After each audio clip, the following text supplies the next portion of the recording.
오늘 말씀은 다윗이 사울의 목숨을 살려준 사건으로 하길라 사건이라고 기록하고 있습니다.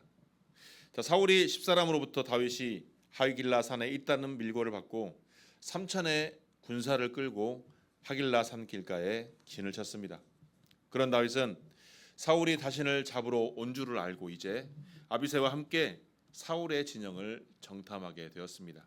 그때 사울을 죽일 수 있는 기회가 되어서 아비새가 다윗에게 사울을 죽이자라고 하였지만 다윗은 이 아비새의 이 말을 만류하고 사울의 창과 물병만을 가지고 나옴으로써 사울의 목숨을 이제 두 번째로 살려주는 성경의 기록입니다. 다윗은 왜 사울을 살려두었을까요? 사울은 다윗을 죽이기 위해 3천의 군사를 이끌고 다윗을 찾아왔습니다. 그런 다윗은 사울을 죽이지 않고 다시 한번 살려줍니다.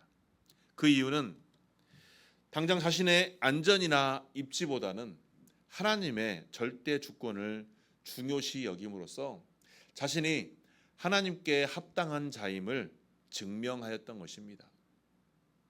다윗은 하나님께 합당한 자로 서기 위해 늘 힘쓰고 애썼습니다. 그렇다면 오늘 우리 또한 하나님께 부름받은 성도로서 하나님께 합당한 자가 되어야 할 줄 믿습니다. 하나님께 합당한 자가 되려면 어떠한 자가 되어야 하겠습니까? 그 첫 번째는 자신의 감정을 잘 다스릴 줄 알아야 합니다.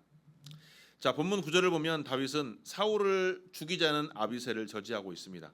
이는 사울을 해하는 일이, 사울을 죽이는 일이 여호와께는 범죄하는 일이라고 생각하였기 때문입니다. 다윗이 어찌하여 사울을 죽이고 싶지 않았겠습니까? 그런데 다윗은 누구보다도 사울을 죽이고 도피 생활을 끝내고 싶어 하였지만 그보다 더 중요하게 여긴 것은 바로 하나님의 뜻을 거스르지 않는 것이었습니다.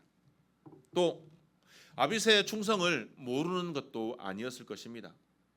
그러나 감정에 치우쳐서 자신의 뜻대로 행하여서 하나님의 뜻을 거스르는 일을 다윗은 하지 않으려고 자신의 감정조차도 억제하고 아비새를 만류하였던 것입니다. 사실 다윗은 이전에도 사위를 죽일 수 있는 기회가 있었습니다. 하지만 그때도 또한 다윗은 자신의 감정을 억누르고 절제함으로 하나님께 범죄하지 않았던 것입니다. 나발에게 모독을 당하여 분노하였을 때도 나발의 아내 아비가일의 충고를 듣고 보복을 철회하였던 다윗이었습니다. 구약 시대의 다윗과 함께 모세를 이스라엘의 가장 최고의 지도자로 여깁니다. 그런데 모세 또한 자신의 감정을 잘 추스르지 못함으로 말미암아 큰 실패를 한번 경험하게 됩니다. 이스라엘 백성들이 이제 무리바에 이르렀을 때 물이 없음으로 인하여 모세와 아론을 원망하였습니다. 모세와 아론은 하나님께 기도하여서 반석에게 명하여 물을 내라라고 하나님께서는 명령하셨습니다. 하지만 백성들의 원망으로 감정이 상한 모세는 자신의 감정을 억제하지 못하고 우리가 너희를 위하여 이 반석에서 물을 내리라고 하면서 지팡이로 반석을 2번 내리치게 됩니다. 처음에는 그렇게 하지 않았습니다.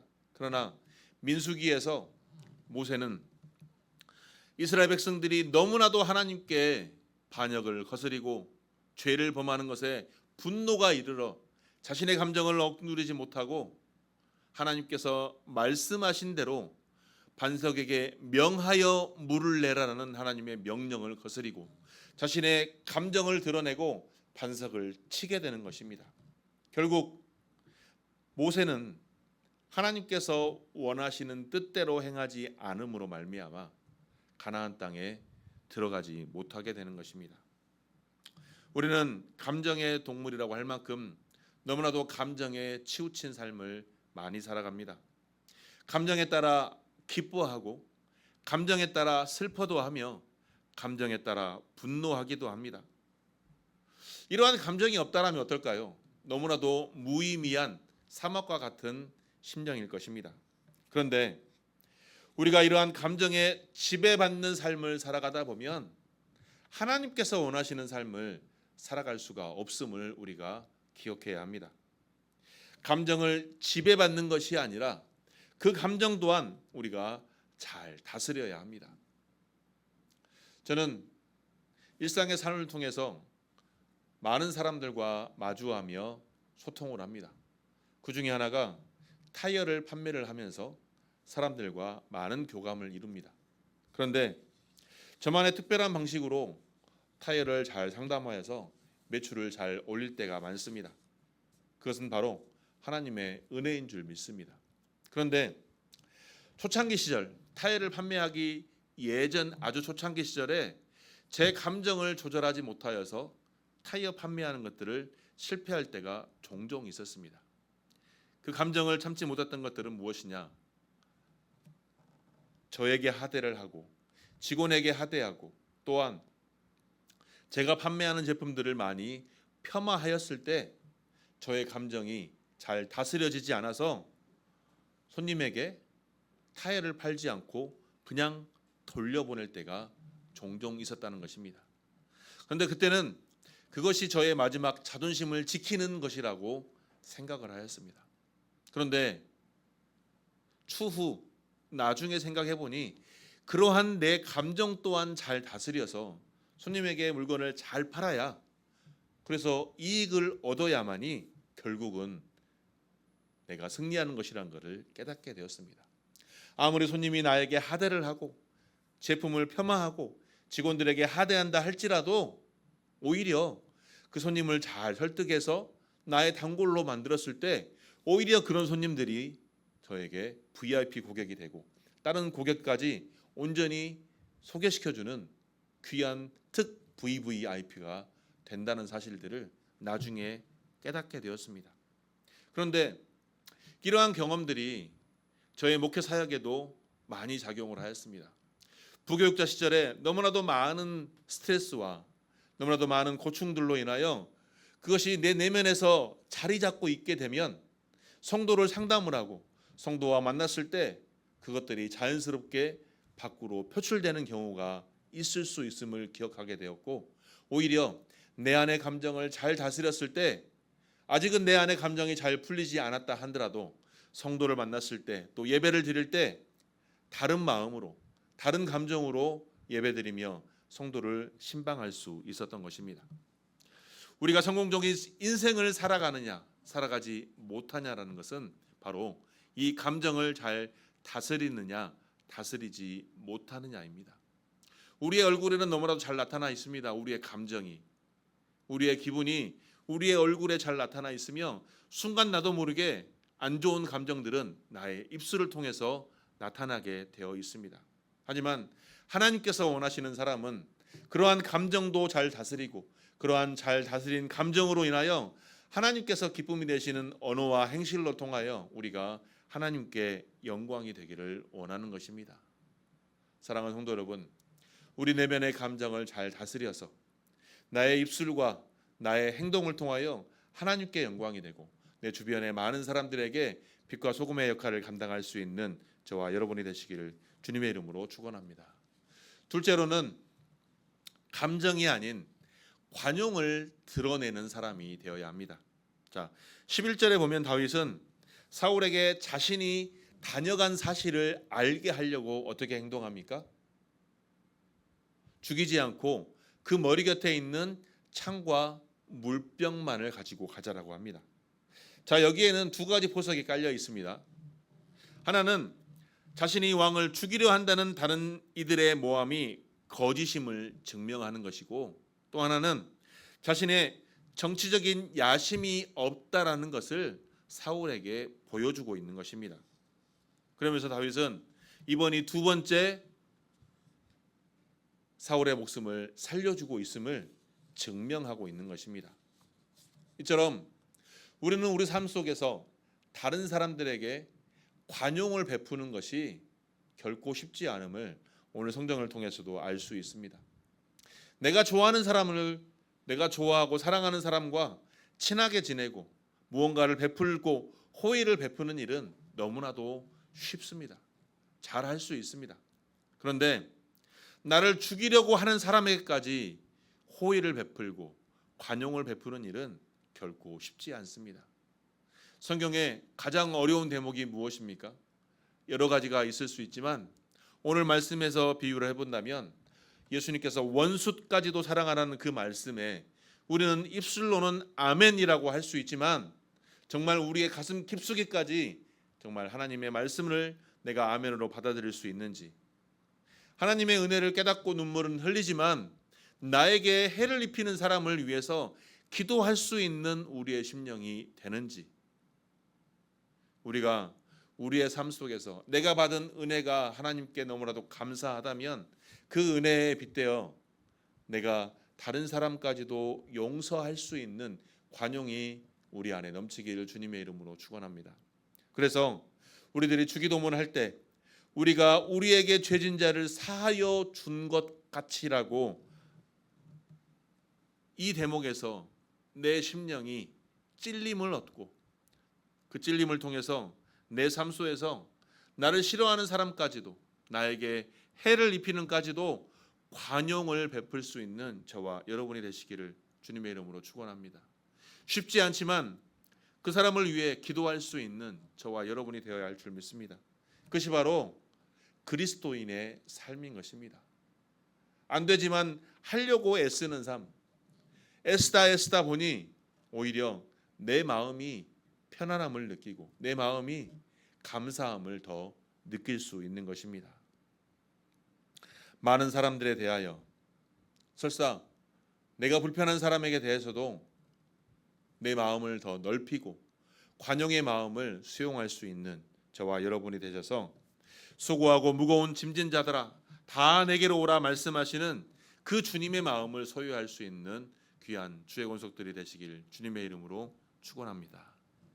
세 번째로 이제 이러한 이성이나 감정을 초월할 수 있는 신앙을 소유해야 합니다. 다윗은 자신이 결심한 대로 사울의 생명은 건드리지 않고 물병과 창만 가지고 나옵니다. 감정적으로 행하였더라면 절대로 그렇게 행할 수 없었으며 사울의 목숨을 취하였을 것입니다. 하지만 다윗은 사울의 목숨을 취하지 않고 두 번째 살려줍니다. 다윗의 상황으로 보았을 때 처음에 사울의 목숨을 살려주었을 때 그때도 사울에게 증명하였습니다. 동굴에서 옷깃을 찢어놓고 옷깃만 찢어갔을 때 너를 살려주었다라고 했지만 그럼에도 불구하고 사울이 자신을 또 죽이려고 3천의 군사를 데리고 왔을 때 다윗의 심정이 어떠했을까요? 만약 그때 다윗이 저라면 저는 분명히 분노했을 것입니다. 내가 이럴 줄 알고 너를 살려주었더냐 라며 분노했을 것입니다. 그런데 다윗의 행위는 우리 인간의 생각으로 생각했을 때 상식적으로 전혀 납득하지 못할 정도의 행동을 보입니다. 아무도 모방할 수 없는 그러한 선한 행위를 다윗은 오늘 행하고 있습니다. 이것이 어떻게 가능하겠습니까? 이성과 감정을 초월할 수 있는 신앙, 그것은 바로 하나님을 향한 신앙이 있었기 때문입니다. 다윗은 오늘 아비새에게 여러 번 말합니다. 뭐라고 말합니까?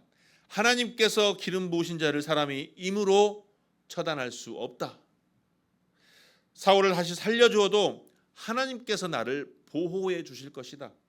그리고 하나님께서는 언젠가 사울을 심판하시고 나에게 행하실 그 약속을 이루실 것이다 라고 오늘 계속해서 고백하고 있습니다. 이러한 고백이 단순한 우리의 인간의 생각으로 행할 수 있는 생각일까요? 하나님께서 붙드시고 하나님을 온전히 신뢰하는 그러한 신앙이 다윗에게 있었기 때문에 이러한 상황이 발생할 수 있었던 것입니다. 이러한 신앙, 하나님 우선 신앙의 신앙이 결국은 이성과 감정까지 초월할 수 있었던 것입니다. 어떤 사람은 이성으로 감정을 조절하는 사람들이 있습니다. 하지만 그러한 사람은 훌륭한 인격자는 될지언정 거룩한 성도는 될 수 없습니다. 신앙은 우리가 상식을 뛰어넘어 하나님께서 요구하시는 윤리적인 수준에 이를 수 있어야 이성과 감정까지도 초월할 수 있는 것입니다.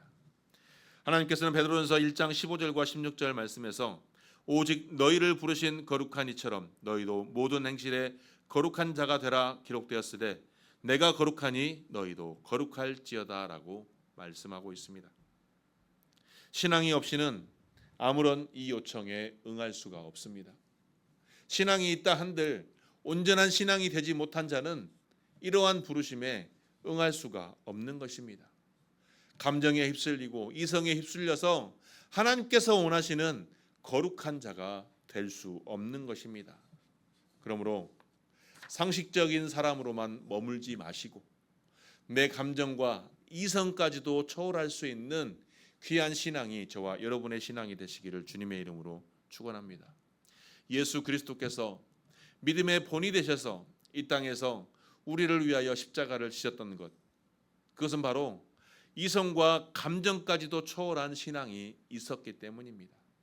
오늘 다윗 또한 이성과 감정을 초월하여서 하나님 우선 신앙의 삶을 살았던 인물입니다. 우리의 삶 속에서 이러한 다윗의 삶이 저와 여러분의 삶이 되기를 축원합니다.